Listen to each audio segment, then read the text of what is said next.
Hello everyone, my name is Adrian, and today I'll be going over how to use the integrating factor to find the general solution. Alright, so when we are solving first order linear differential equations, there's a powerful technique called the integrating factor method. Now this technique is used for equations that look like this: y prime plus p of x times y equals q of x. As you may already know, y is the function we are trying to find. Y prime represents the rate change of y with respect to x. P of x and q of x are the known functions. These functions are usually given to us in the problems.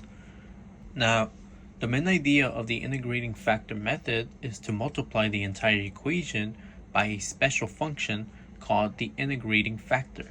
That makes the left-hand side look like the derivative of one single product.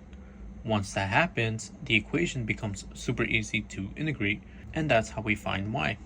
So, how do we find the integrating factor? Well, we use the formula mu of x, which equals to e to the integral of p of x dx.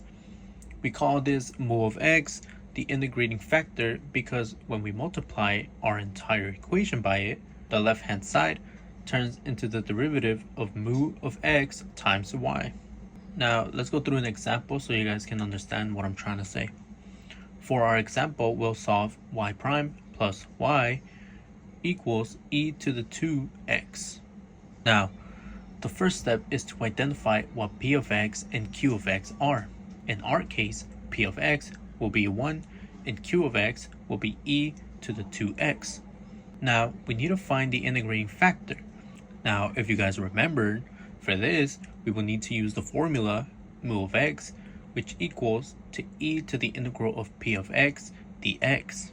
Now, we know that p of x equals to 1. So in the formula, we want to replace p of x to 1. So now we are left with mu of x, which equals to e to the integral of 1 dx, which gives us e to the x. Now that we have our integrating factor, we want to multiply the entire differential equation by e to the x. And when we do so, we get e to the x times e to the 2x. Now, if you guys take a look at this, you guys might already be seeing it, but on the right side, we can simplify e to the x times e to the 2x to be e to the 3x. Now, on the left side, this is actually the derivative of the product e to the x times y.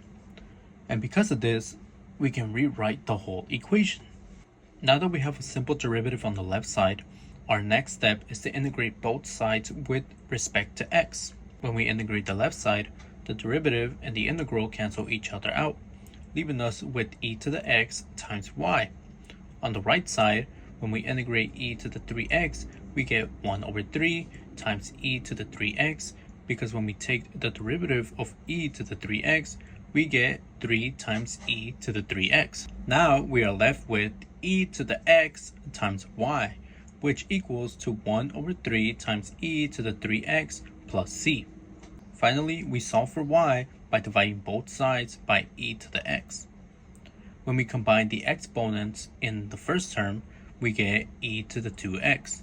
Therefore, our final general solution will be y, which equals to 1 over 3 times e to the 2x plus c times e to the negative x.